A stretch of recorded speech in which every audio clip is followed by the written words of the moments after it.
So here's the thing, Mafia feels less like a game and more like a movie where you're occasionally handed the controller. And honestly, that's not necessarily a bad thing.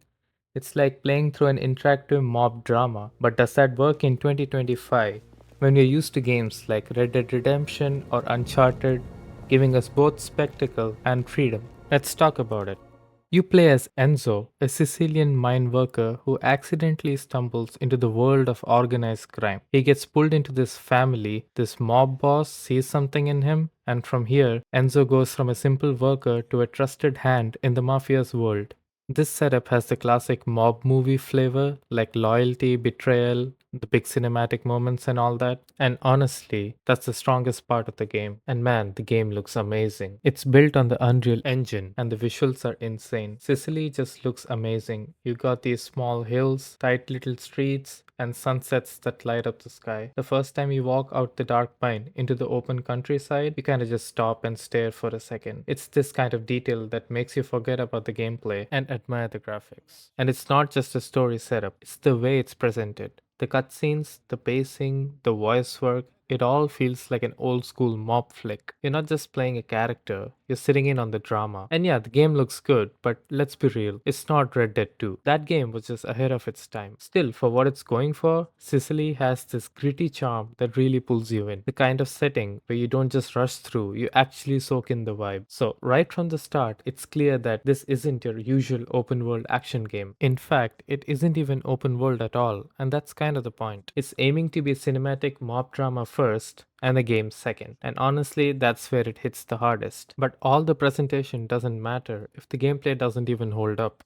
And that's where things get interesting. So, when it comes to gameplay, this is where things start to feel undercooked. Missions rotate between three types: stealth sections, where you sneak around and avoid detection, full on gunfights, where chaos breaks loose, and close quarter knife fights. That's the game's holy trinity. And while that sounds like variety on paper, after a while it gets predictable. You almost know what's coming every time you boot into a mission. Unlike Uncharted, which constantly throws new set pieces of mechanics at you, or Red Dead, where AI and physics make shootouts unpredictable, Mafia feels more static. And that's the thing, if your core mechanics don't evolve, every mission starts blending together. It's not that you won't have fun, it's that the game stops surprising you, which is a shame because the atmosphere is pulling so much weight. The music, the voice acting, the set pieces, they're begging for gameplay that matches that energy. You're always waiting for that one mission that flips the formula on its head, but it never actually comes. Or at least for me, it hasn't come yet. What's frustrating is the potential. You've got this gritty mafia setting, 1930s weapons, smoky bars, tense meetings. If the game had layered in more dynamic encounters, it could have turned every mission into a memorable story. A major letdown for me were the knife fights. The knife combat, especially, is clunky. You're just spamming the same robotic moveset. Gunfights are serviceable, but movement feels stiff. Turning your character, aiming, even running or driving a car, it's slightly robotic if you compare it to like Uncharted's fluid mechanics. The camera doesn't help either. It sometimes snaps mid-mission to cinematic angles that break your flow instead of adding to it. I swear to God if I see another cinematic cutscene in between my gameplay. Driving isn't much better either. If you get the 2K activation free car, it goes fast, but the handling just isn't there. You can't really speed without either crashing or being forced to slow down. And it's not a skill issue, it just doesn't feel fluid. Compared to something like GTA or even the chase sections in Uncharted, this game makes simple driving feel heavier and clunkier than it should. If you guys stuck around through the gameplay negatives, let me flip it around and talk about what Mafia really gets right: the story. This is where the game absolutely shines. The cutscenes are long, detailed, and genuinely well acted. At times, I was just sitting back, forgetting I was supposed to be playing. If you're into Mafia movies, or Sopranos style family drama, or anything like The Godfather, the game nails that vibe.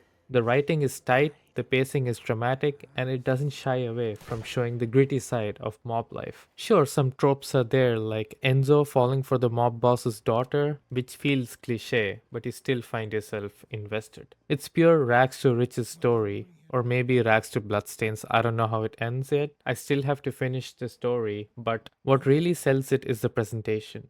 The facial animations, the period accurate world, and the way the story keeps building higher stakes with every chapter. Even when the gameplay frustrated me, I wanted to push through just to see what would happen next. Oh, and one more thing, it's not open world.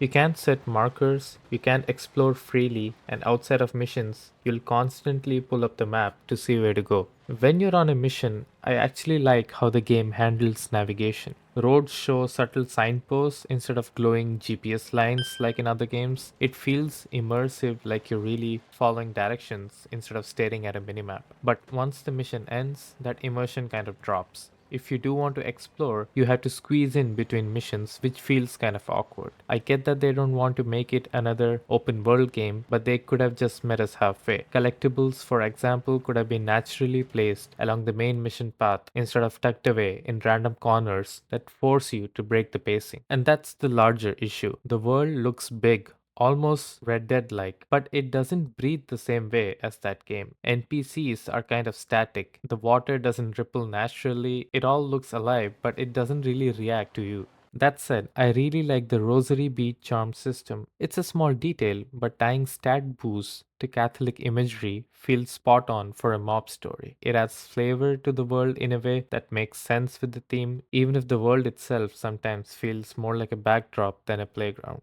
So here's my take. Mafia works brilliantly as a story first experience. If this were a movie, I'd say it's fantastic. But as a game, it struggles to keep up with modern expectations of variety and freedom. The best parts of Mafia are clear, it looks awesome, the story keeps you hooked, and the atmosphere just oozes the mob drama. But at the same time, actually playing it can be rough. The combat feels clunky, movements a little stiff, the world doesn't have much life outside missions, and those constant cutscenes really break up the action. This is a first look. I haven't finished the game yet. I'll be doing a full playthrough soon where I dive into everything it offers, so stay tuned for that. But for now, Mafia feels like a fascinating time capsule. A reminder of when games leaned harder on narrative than pure interactivity. If you're a fan of mob stories, you'll probably love this. If you're expecting a sandbox like Red Dead 2 or the fluid gameplay of Uncharted, you might walk away disappointed. Either way, it's worth checking out just for the story. Thanks for watching, and I'll see you in a future playthrough.